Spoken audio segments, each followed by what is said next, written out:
Hello everyone and welcome back to another video and welcome back to the Loki reviews. Obviously we're back with episode 2 which came out, what day is it today? It came out yesterday. Great start, you just forgot the day already. I don't know the days anyway, I don't keep track of time these days. But yeah, that's true. Every day just kind of melts together to me. Yeah, we're back and we're talking about episode 2 today.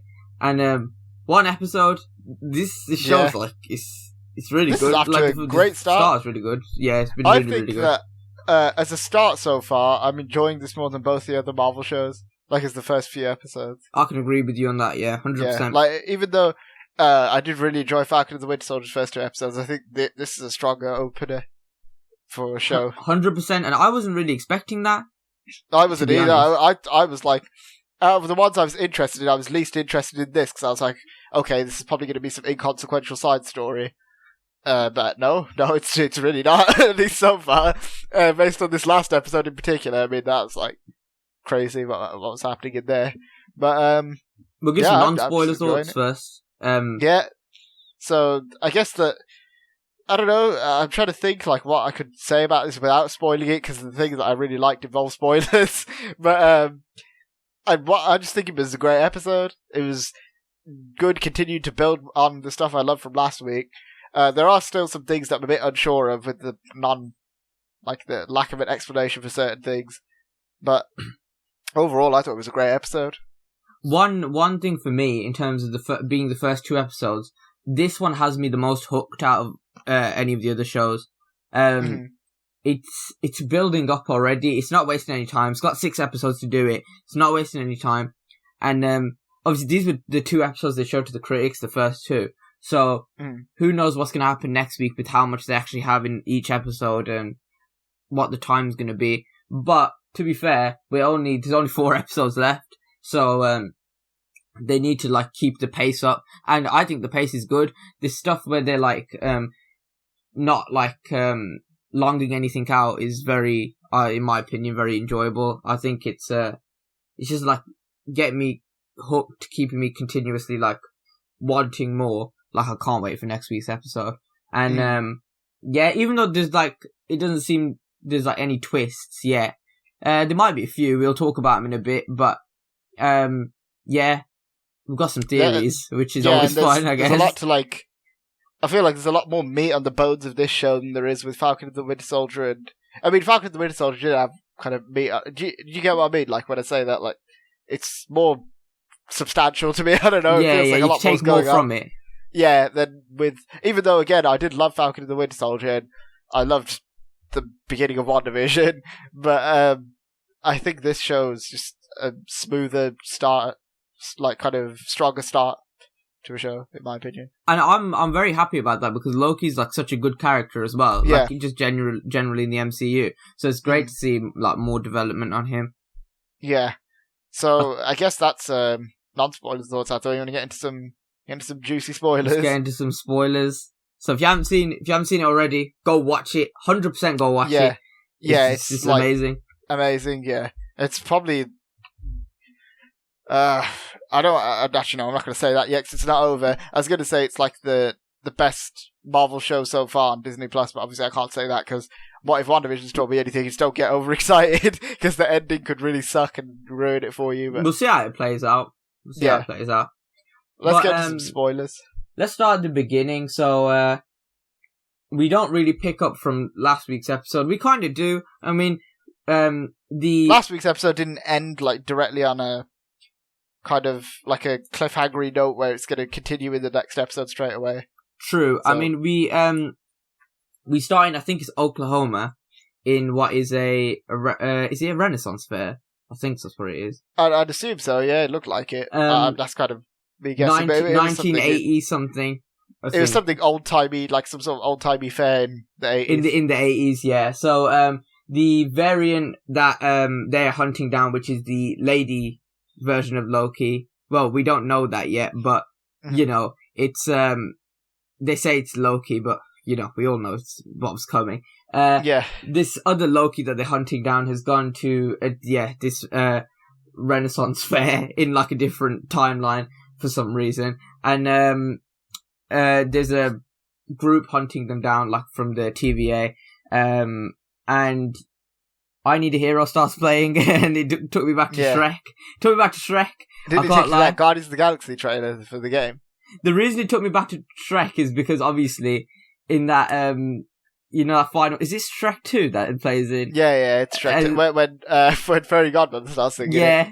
It's the part, you know what was funny? Because I remember messaging you when it first happened, saying like the first 5 minutes just like made me laugh. It's because there's an announcer over the speakerphone, and apparently that's meant to be the variant who created that, like who made that happen, apparently. And then the announcer on the speakerphone is will our villain win, or are we holding out for a hero? And then when they said that, I was like, okay, that's like, I didn't actually think they'd play that song. I was thinking about it in my head, because also the Guardians of the Galaxy game, which they showed like at E3 a few days ago, had that too. Which, I mean, if you guys want to hear our thoughts on that, then just let us know in the comments, I guess. Yeah, we'll make a video on it. Yeah, but that was a few days ago. I was like, okay, they're probably not going to use that because they already used it in a Marvel thing. But then they used it. I was like, oh, all right then. It was making me laugh because I was thinking it in my head, and then it came on, and it was just making me laugh. But yeah, that was a nice little touch. And then we basically see the variant kill all of that squad except for that. I think C-20 they called her. I think it's C-20, C something. The one of the soldiers. She takes control of her. And we can see that this variant of Loki can take control of people without the help of the scepter and the Mind Stone. So that's interesting. I mean, we can link that to some things that we will speak about later. But so then we cut back to Loki and Mobius getting ready to go to the location where they find that energy, and then we get that big sort of Loki nerd out moment where he explains the thing between the I think it was the illusions and stuff that he does. He was I think he was explaining like how that works, and we have this like big like nerd out moment for Loki where he turns into like Professor Loki, where he's like explaining everything. And then he's saying like how he the two powers differ with the I don't remember what they were called, but yeah.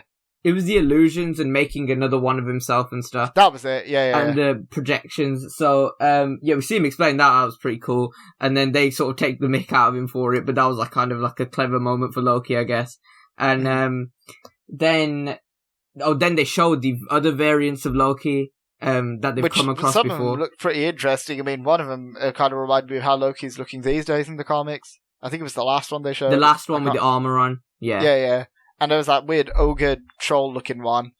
He looked pretty cool. There was the frost giant one, which were like we see him how he looks in Thor he was 1. Like blue. Yeah. And there was a few others as well, I think. There was like there was the Tour de France one, the one where he was the Tour de France. That looked funny. Yeah. He was holding like a trophy or something as well, wasn't he? Yeah, he was. Why would they kill that one? Did he get off the bike and they just like use that stick thing to like wipe him from existence? Yeah, probably. or they're probably riding bikes, rolled up next to him, just smacked him off the bike. Just hit him with that stick, and then his bike just goes flying into one of the other races in the Tour de France. That would be funny. But then they go to the Renaissance place where they find the remains of all the bodies, I guess, that the variants killed. Then Loki, I don't really remember what happens there. Loki tries to trick them or something. Or he's like explaining something. He's saying, that I wouldn't, I'd like wait outside the tent if it was me or something. That she's outside the tent, and then Mobius is like, no, she's not.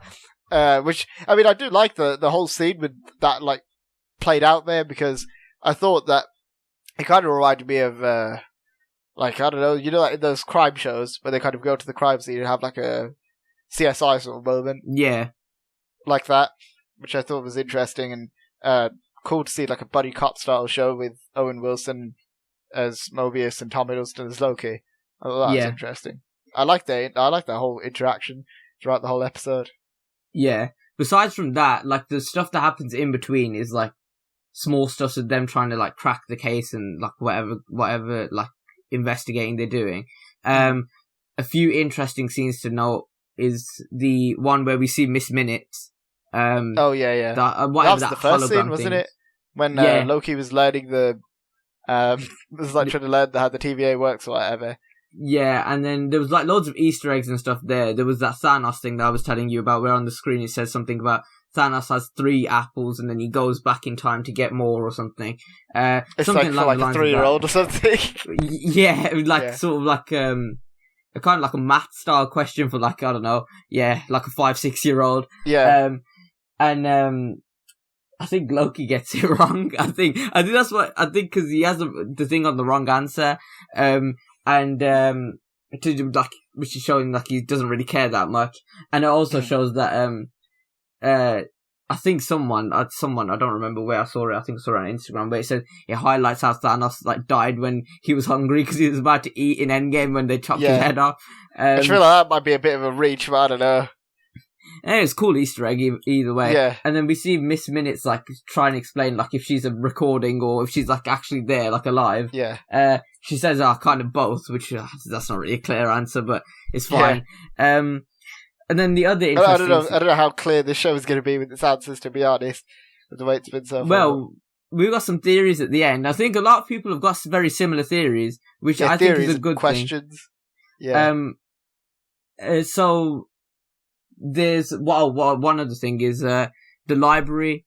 When Loki goes to the library, we get that typical like librarian joke where they say shush all the time. Loki says shush back. I thought that was quite funny.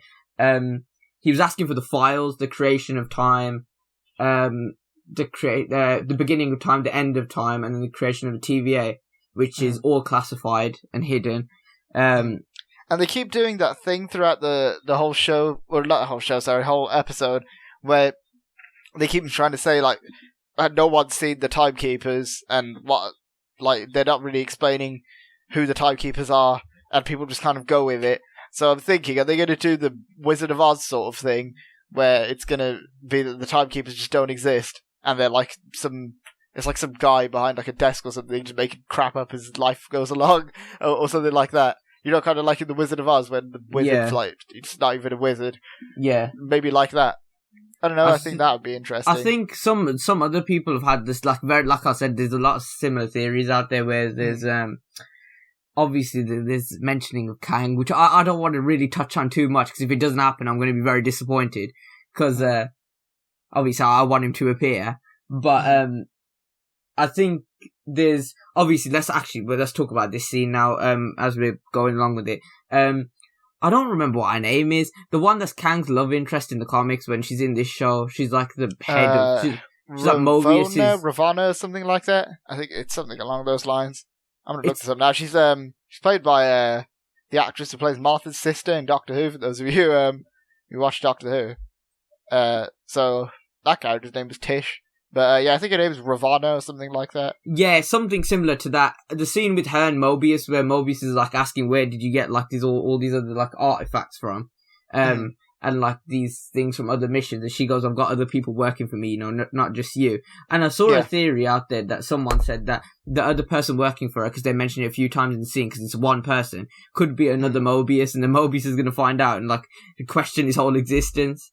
Because we also see that in the episode where we see the where Loki and Mobius go back and forth with what, like, he goes, "What do you believe in this TVA thing?" He goes, "That we meet peacefully at the end of time." And then Mobius throws it back at him, like, "What do you believe with this Asgardian thing that you're all just gods and you're just born like that," kind of thing.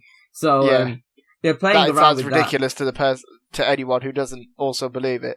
Yeah, and they in that scene with Mobius and that Raven woman, whatever her name is, Ravonna, I think. Ravonna, with the scene with them, it's they mention obviously timekeepers and how no one's ever met them except for like she's kind of defending them, and he's like, well, no one's ever met them, kind of thing, which is obviously brings back the point of that Wizard of Oz thing, where there's just like nobody behind that. Or this is the one I want to talk about main. Is that because obviously she's a character in the comics that's she's linked to TVA in the comics, but not heavily. And they've made her like fully involved with TVA in this show. And yeah, she's like sort of the head honcho, like this under the, like before the timekeepers. Yeah, she's before like the timekeepers, yeah. and she's the one who's defending them the most. So I think this is like one of my theories that we could see Kang. Is this that come thing in. that I was saying before as well that could happen where she could be like hiding the fact that it's Kang. Oh yeah. She's hiding the fact that it's Kang, plan. and it's revealed at the end that he's just pulling all the strings and she's just defending it, like so no one finds out. And obviously, there's things like where we've never heard of these timekeepers before. Number one, and the whole existence of basically the MCU is like now falling down to them, that how they create everything. Also, there's things about this that don't make any sense, like the fact that they said that there's different Lokis, like that are variants. Yeah. So how does Loki, like how does them changing a timeline like affect how Loki? So how is there another version of Loki who's like a troll just because something changed in the timeline? Isn't that technically an alternate universe, not an alternate timeline? It's like that's more. There's stuff like that doesn't make sense. Yeah. Because I was talking to a few people about it. I was talking to one of my friends. I was talking to my cousin about it as well, and we were both saying that this seems like it's more a multiverse thing than it is, especially with something that happens later in the episode. It seems more like a multiverse thing than a kind of like time travel sort of thing that they're saying it is. That it doesn't really involve time if you think about it, because I don't see, at least in my opinion, how even with Lady Loki, how can they change gender or change race or species or whatever based on just like something changing in the timeline? Like, shouldn't all the events be the same so that he should still be a frost giant? I think with Loki in the comics, with him, is one way that can explain that Loki in the comics can transfer his consciousness to other beings and just become that being. So I think that could be kind of explained through that. Because we kind of see it in this episode where the variant at like one of the end scenes, she keeps transferring her consciousness between people. Yeah. So I think that shows that, and I think that could be explained by that. But I think there is a lot of things that show that doesn't make sense, and they won't be explained only because this is what I think, that there is someone pulling the strings behind for their old, obviously, like plan.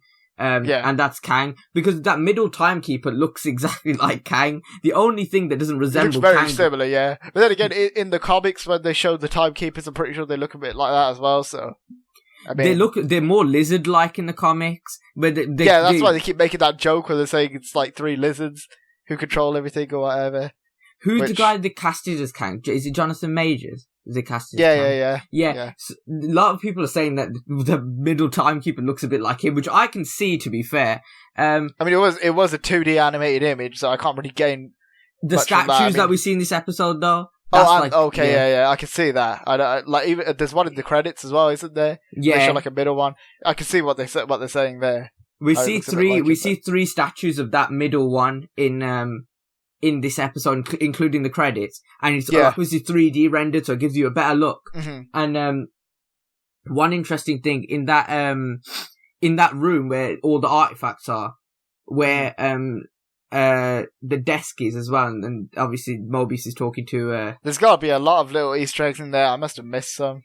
The one thing that I noticed is that, in her room, that Raven, whatever name is, that in her room, obviously, you have the statues, the timekeepers, they focused on that, and the other 2 timekeepers are on the side, and the one that looks like Kang's in the middle, and he was the one that was in the middle in the courtroom as well, and he's the only one not holding a reset charge.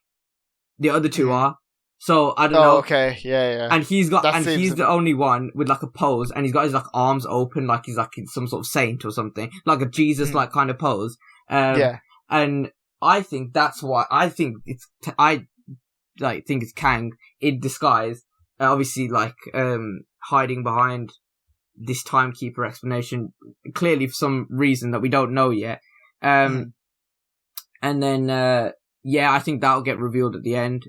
And then that'll sort of carry into Ant-Man and the Wasp, Quantumania, because apparently the TVA do have involvement in that show. So I think the TVA do exist. Did they say that apparently, there's this show's going to like link to Ant-Man? apparently they didn't say this show, but they said that the TVA have like involvement in that movie. Oh, that's interesting. Okay, that would make a lot of sense then. So that it would be a big sort of I don't know how to explain it. It would be like a big sort of link. And, I mean, to be fair, the only other thing is Agatha Harkness was in WandaVision and Mephisto didn't show up, even though she's like directly related to Mephisto. So the fact that Ravana's in here, but doesn't exactly mean that Kang could show up. I mean, the thing is with that is that, you know, Kang, he's such a big. We talked about this before. He's such a big villain that if you were going to introduce him into the MCU, you can't introduce him and then get rid of him in one movie, kind of thing. So if they did it in here, it would give it more justice and it'd give him more time for development, because people would know, know that he's coming. And also at the end, they could do a similar thing what did WandaVision, where they said Wanda will return Doctor Strange. They could, if Kang is revealed, they could put Kang will return in Ant-Man and Ant-Man the Wasp: Quantumania. And I think that'd be a perfect setup. I mean, I'd be hyped for that if that's what they did. If they reveal Kang at the end of the show and they do it in a good way, the show like tops all the other shows, like Marvel shows. Provided the rest of the show's good and it makes enough sense. Yeah, I'd be inclined to agree with that. I don't know if people quite understand like the gravity of Kang entering the MCU. That's like a big thing. I mean, he's like one of the most important villains. People who don't read the comics and don't watch sort of the animated shows, they don't know like the significance of him and how like cool of a character he is. He's like one of my favorite villains of like all time. Never mind just Marvel. He's one of my favorite Marvel villains. I think he's great. And they better do him justice, because he's coming soon anyway. Even if he isn't in the show, he's coming in Ant-Man. So, because obviously he's confirmed. I'm wondering what they're going to do with the design. I don't think they're going to keep the design the same. That's definitely going to change, I think. I don't know. Well, I think with the design, I think it could potentially work in live action, but I don't know if they'll do it. If he is revealed in the show and it's the middle timekeeper, I think they'll keep the same helmet. I don't know what they're going to do with the suit and everything. Who knows? Yeah. But moving on from that, I think that's the big focus of what everyone gathered from yesterday's episode. In terms of they had the part where Loki was going to like when he got all the files and he looked through all of them, where he was talking about the apocalypses or whatever. I don't know if that had any significance to Kang appearing or timekeepers, but it was cool that they showed that, and like it was important to the story. I talked about Ragnarok as well, to be fair. Yeah, and that's what I was going to say when they talked about Ragnarok. You know, in the Ragnarok file, I don't know if you noticed, it said the name, like, you know, the group who was there, it said the Revengers in the file. Yeah. I thought that was pretty funny. But then they had that part where he's talking to Mobius, and then he takes Mobius' salad and starts putting the water and the salt and all that into it, which I thought was funny. And he takes Casey's water, and he was like, saying to him, "I'm going to kill you" the other day, and then he's like, "Oh, nice to see you," and he just takes his water. Yeah, which I thought that was pretty funny. That's how he was explaining all the disaster thing, and he basically comes up with the conclusion that a variant can hide within a disaster without being tracked by the TVA, and that's how the other Loki variant is zero variance energy. I think it was what it was called. Yeah, and then they go to Pompeii. That was hilarious when Loki like starts getting on the cart thing and freeing all the sheep. He's like, "You're all going to die anyway, so it doesn't matter." And you're all going to die in a few seconds. He goes to the. I don't know if they were sheep or I think they were like goats or something. Because he goes. Go my little horned friends. Remember, He goes, "Go my little horned friends," which is obviously a reference to his crown helmet helmet. Yeah. So that was pretty cool. And then the disaster happens. Before, it was goat. And then the disaster happens. Yeah, that was pretty cool. Yeah. I thought the way that looked as well. Cool. I thought it looked pretty good. The way that they showed that shot of the trailer as well, when Loki like was kind of standing there with his arms out. Yeah, and they had the volcano erupting behind him, and then obviously Mobius sees that it's zero variance energies, and they leave and they go and get a mission approved to go and find the variant. Was it a tsunami in 2045 or something? There was like a hurricane or something, and then they figure it out like when it is because of that candy and when it was sold and when it was distributed, and they basically find out where it is, and God knows the location, somewhere in America, but it was like 2045, and it was like a hurricane tsunami kind of thing, and it was in a Roxxon store, which is obviously it said Roxxon, but I was thinking, is it related to Roxxon? Apparently, Roxxon is like it's you know how like it's like a subsidiary. I think it's like a, you know, how they branch off into retail and stuff and grocery and stuff. Like how different companies do that. Apparently it was like something to do with that because so it is related to Roxxon then. Yeah, it is, but I think it's just like, I don't think it has any significance. I think it's just like a cool Easter egg kind of thing. Yeah. So yeah, and then that pretty much, it takes us to like the last scenes in the episode where we see them go into the store. And then there's that lady, the soldier lady, the big one. I don't remember her name. See something. I think that's all their code names. They all just get She's the only thing I'm a bit iffy on in the show right now. I don't know. I mean, I know her whole character is to basically just be mean to Loki, but that's literally all her character is, and I don't find her very enjoyable to watch. I mean, it was. I'm not gonna lie, it was pretty satisfying seeing her like get taken over by Lady Loki and then just drop on the floor and faint. Because I thought she was kind of annoying, but. She took one interesting thing before that scene is that she took Loki's daggers off him when Mobius was about to give him them, which I think were the same ones he used in Ragnarok, weren't they, when he was like flipping them up in the air and stuff. I think he uses them in a lot of the movies, to be fair. Yeah, he was using them in I think he was going to stab Thanos with one of them. I'm pretty sure he had them in Thor 2 as well. Yeah, so obviously that's his famous daggers. She took them off him, which I think would have made his battles with the Loki variants, like consciousness in different people, a lot easier. I thought that was really cool how like we saw like going from different like consciousness, like body to body, and I thought all those actors and actresses that they got played like did very well in terms of like trying to play like sort of Loki character, like when their body's been taken over. And there was that big guy at the end who was like punching him up. I thought that was quite funny, and we saw the big fat guy is like punching with him the beard. The room, he was like punching him, and then we saw Loki use telekinesis to grab like the Hoover thing. I thought that was pretty cool. And there was also that scene. I don't know if it was intentional, but there was a shot where it reminded me of, you know, the part in Thor Ragnarok when Loki's like, I've been falling for 30 minutes when he's in the Sanctum Sanctorum. Oh yeah, and there was a shot when he gets knocked on the floor. And he's like, and he like slides across the floor, and then it looked exactly like that. I don't know if that was the intention, but it was funny nonetheless. I know what you mean. I think they are gonna. They've been hinting, like not hinting. They've been referring to Ragnarok quite a lot, like the movie and the event. So it wouldn't be surprised if they did. And he has the fight with all the different sort of consciousness of the variant. And then that C-20 woman from the start that was going on about that soldier, she says to Mobius, because Mobius and Loki split up, because they're made to, and then she says to Mobius that I told her where the timekeepers are. She just keeps on saying, I told her. I think she started repeating it. And then we get the sort of big reveal, after like Loki has his tussle with all the different people. We get the big reveal that, it's not really a big reveal, but I guess it is, depending on some people's view of it. Yeah. But, it's a woman, it's a Lady Loki, but, who knows, because it could be Enchantress. I don't know. Yeah, because on the foreign credits it says Sylvie, I think, she was the second Enchantress in the comics, I think. But then again, on the WandaVision credits, I think it said Quicksilver or something, or Quicksilver X-Men Universe or something like that on WandaVision. So obviously that must have bloody Ralph Boner. So who knows? They always seem to spot them in the foreign translations as well.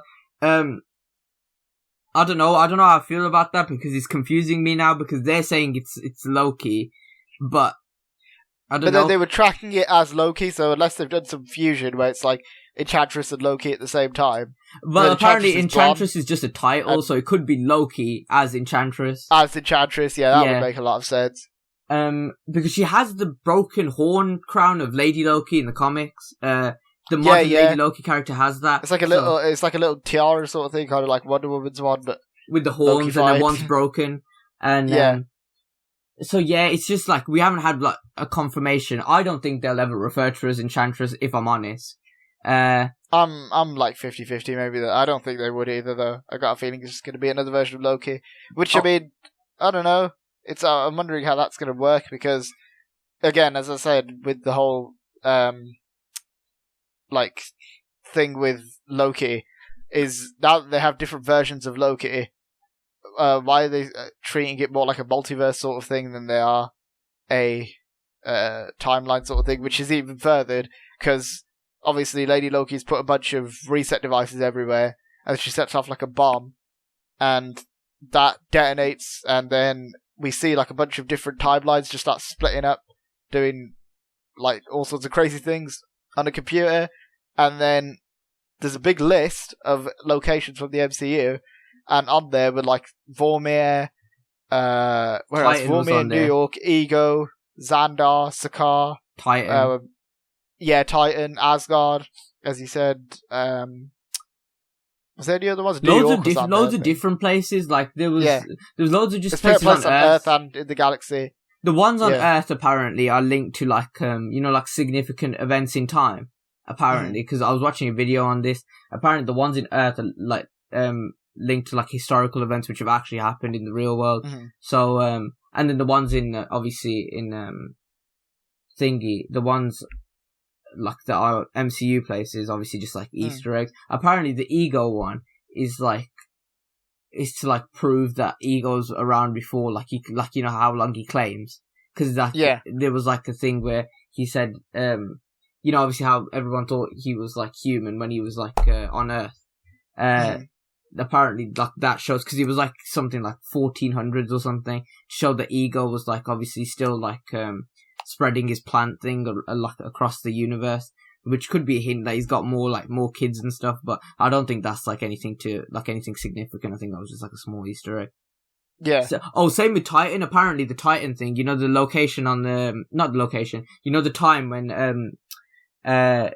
when it shows Titan, because it shows the time and date. The time and date. Yeah, I noticed that. It was like some time in like the... I don't know about Titan, but like I know a few of them like in the 1300s or something, and then some are like 2000 and something. The one in Titan was like 1970 something, which is apparently someone worked it out. The birth of Thanos. Not the birth of Thanos. When Thanos said the word, like his Titan started like going hungry and stuff. Apparently that was the time where that was happening. So that pretty cool Easter eggs. Maybe that'll contribute to What If, where we'll see the different like outcomes of those. Unless, actually, I'm thinking about it. Maybe by the end of the show, they'll use reset devices to like close off all that time, or they'll do something to close off all those different realities, or I don't know what timelines, multiverse, universes, whatever you want to call it. But then in What If, we'll see what was going on in those universes. Maybe. I don't know. Well, to be fair, if this Kang theory comes true, Kang is like the master of time travel, so if he wanted to like, his main thing is to cause chaos anyway, so he won't want to fix it, but who knows if they fix it or not. I don't know, I'm not 100% sure. This show's got me very excited, but very confused at the same time. Yeah, but then also, the other thing I'm kind of confused about is if there is a multiverse, which, I mean, let's be real, Spider-Man 3 is basically multiverse confirmed at this point. Yeah. Would the Timekeepers do they look after every universe, or is it just the sacred timeline of the MCU's universe, and then there's different Timekeepers for each universe? So I feel like they haven't explained this like very well. They're doing it intentionally. That's why I think it's on purpose, because I think it would be like if there was actually like Timekeepers, because they say that they're unweaving the threads to create the sacred timeline, so that's one timeline. But who knows? That's really confusing. It is confusing. If it is, it's going to be like how Dragon Ball, how there's like a destroyer for each universe, and then there's like Timekeepers for each universe. Well, like how Champa is like a... then how Beerus's universe like 6, and then all that sort of stuff. Yeah. I don't think they'll... That would be interesting. I don't think they'd expand that far, though. Because again, if this is all like a rouge, or like a illusion kind of thing, then it's not, none of this is going to make any any difference anyway. It's all just kind of being faked, which I think another like interesting point is if Loki's the trickster, and if he gets tricked, then it's kind of ironic. So they could do that. Yeah. I think it's very possible that something like that could happen. And if it does happen, then and they do it like execute it well, then fair play to Marvel. I'd have to say. Yeah. But yeah, I think really excited. After that, obviously, just one thing we didn't mention is when Loki escapes. Oh yeah, he either chases after Lady Loki or he's escaping. It's not really 100% sure. I think he's chasing after her, is my guess. But yeah, he does tell Loki to wait, and Loki says, just kind of says screw you and ignores him, and then jumps through the portal thing, and then that's the end of the episode. Which, I mean, great ending and great episode. It's long wait till next Wednesday. Yeah. Oh, God. Exactly. But, I mean, at least Bad Batch is there to kind of fill the void of a show. So we got something else to champ on while we wait. But yeah, I guess so. Yeah, I mean, what an episode. I thought that this was great. I'm just excited. I really enjoyed the show so far. Same. That's really pretty much all I have to say. Yeah. I mean, maybe it helps that I wasn't expecting a whole lot from the show. I mean, I was excited for it, don't get me wrong. I wasn't thinking it's going to be anything amazing. But yeah, so far, I'm really enjoying it. I thought it was great. I think it's fair to say we both went in there with not very high expectations, and I wasn't expecting anything bad, but I wasn't expecting anything to blow me away. When you go into something with low expectations, if they exceed them, but they're very easy to exceed. So if people were going in there expecting this, if people were going into Loki expecting stuff like this, then I don't know. For you're probably a bit too optimistic, but yeah, I mean, I think everyone's pretty much getting what they want, and it's good. I think, people who are getting hooked on Disney Plus shows who aren't originally Marvel fans, I think it's a good way to introduce them to a lot of concepts in the comics and stuff, especially if they end up introducing Kang and stuff. I think it's a very good way of making it mainstream. So yeah, I think it's a good thing either way, and as long as I hope it carries out I hope it's very consistent with how good it is. I hope it just doesn't drop how some of the other, how WandaVision kind of did. Where at the end it kind of rushed it and devolved into a mess. And some people even argue that Falcon and Winter Soldier's like that. So I hope this will keep its consistency, and I have good faith in it, to be fair. So Same. And it doesn't seem like it's biting off more than it can chew. It seems like it's staying within its lane, I guess, if that's the way you want to put it. But I guess that's about it. So, let us know what you guys thought of this episode of Loki, the comments below. Be sure to hit the like button to share this video around YouTube.